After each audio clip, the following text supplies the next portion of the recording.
the fundamental principles in laying out a staircase. Una, tukuyin o sukatin muna ng malinaw ang taas ng riser gamit ang panukat sa metro or in meters. Ang karaniwang komportableng pagtaas sa bawat hakbang ay mula 17 hanggang 18 cm or 17 to 18 cm.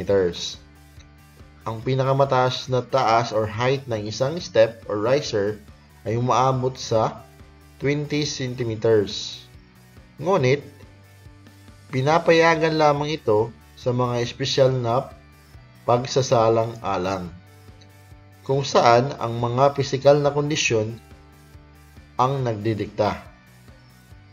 Gayunpaman, ang taas na ito ay nauunawaan na hindi komportable para sa parehong pataas at pababa sa hagdan. Pangalawa, tukuyin ang bilang ng mga hakbang mula sa una hanggang sa susunod na palapag sa pamamagitan ng paghahati sa kabuuang taas ng pagtaas sa napiling step or riser na alinman sa 17 o 18 cm or 17 to 18 cm.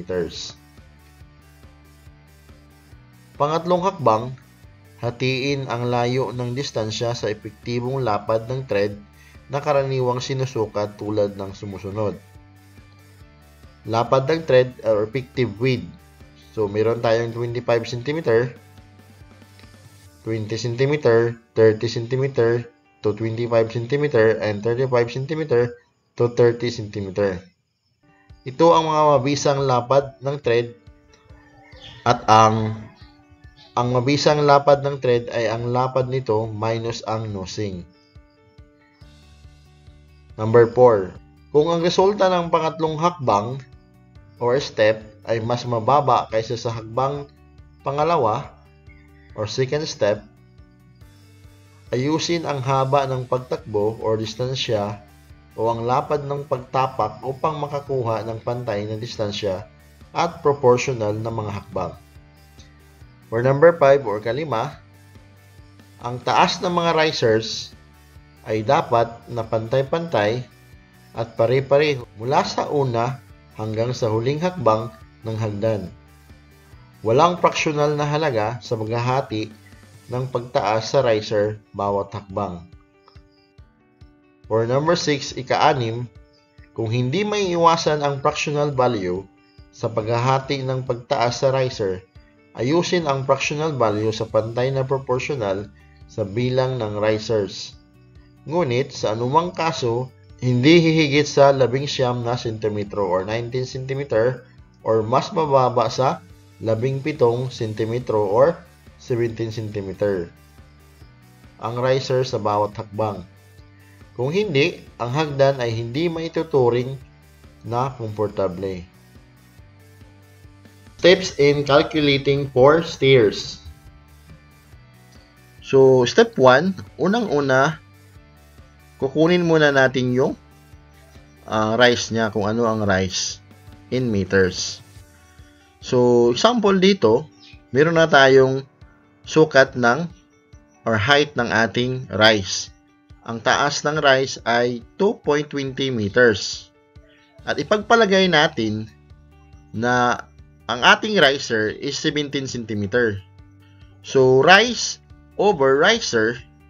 So, rise is 2.20 meters divided by 0.17 as our riser or assumed riser in centimeter. So, 2.20 divided by 0.17, so the result is 12.94. So, step 2, ang sagot ay may fractional na halaga. So, ang sagot daw ay may fractional na halaga, which is 0.94. Sinasabi sa panuntunan o rules natin na dapat walang fractional na halaga sa paghahati ng pagtaas sa riser. Kaya, dapat nating ayusin upang magkaroon ng pantay na taas bawat riser. Step 3 and 4. For step 3, So, mula sa resulta ng hakbang or step 2, gamitin ang buong halaga ng 12 na hindi isinasaalang-alang ang decimal na halaga ng 0.94.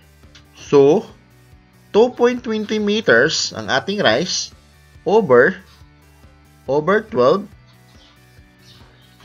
So, 2.20 meters as our rice over 0.12 or 0.12, the number of steps.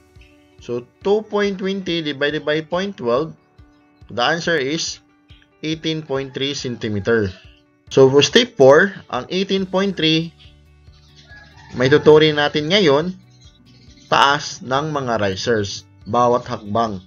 Sa halip na 17, gaya ng ipinapalagay natin kanina. So, ang halagang ito ay nasa hanay na 17 at 19 cm.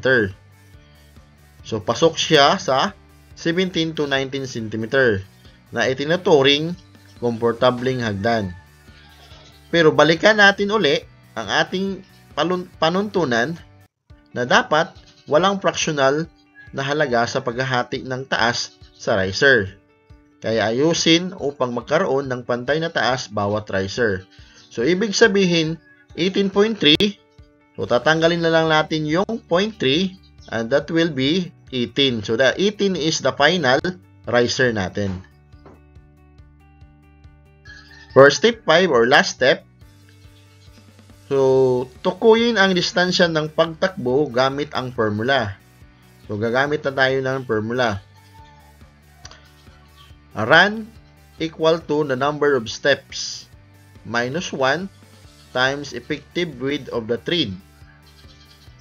So, effective width is equal to thread width minus nosing. So, ang nosing pala natin is from 2 to 5 cm ang distansya. Run is equal to 12 minus 1 times 0.25. So, run equal to 12. 12 is our number of steps minus 1 times 0.25. 0.25 is the effective width of the thread. Then, run equal to 12 minus 1 is 11. So, lagay natin yung 11 times 0.25. Copy natin yung 0.25. Then, 11 times 0.25. The result is 2.75 meters. So, ito na yung ating run. So, there were instances where the length of the run and the height of the rise are known or given. So, binibigay na. So, the question is, how to determine the width of the thread and the height of each riser? So, dito, gagawin natin ito ng simply or simplified calculation.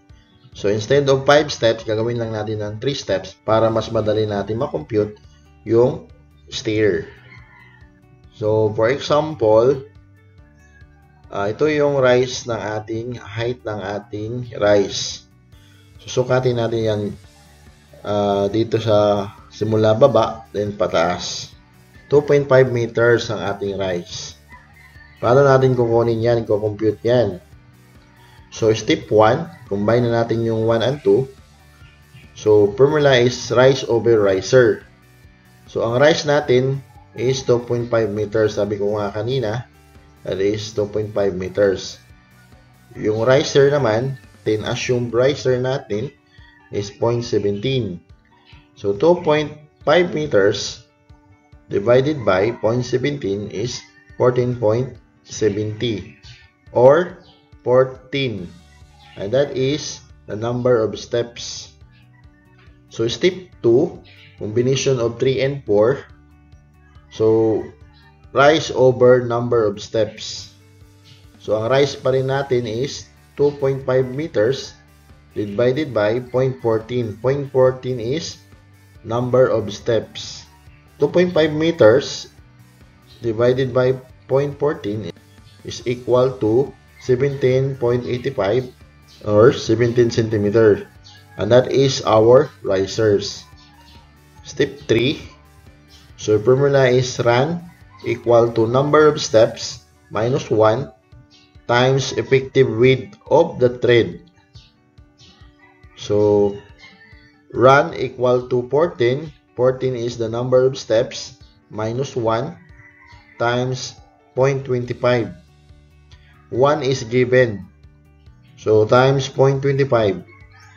So, run equal to 14 minus 1 is 13 times 0.25. Copy lang yung 0.25. And 13 times 0.25 is, the answer is 3.25 meters. So, ito na yung ating run.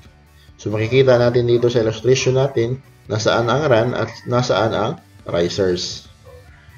So, ayan yung risers natin, 17 cm. Yung height, yung distance natin. So, that is 3.25 meters. Ito na yung ating run.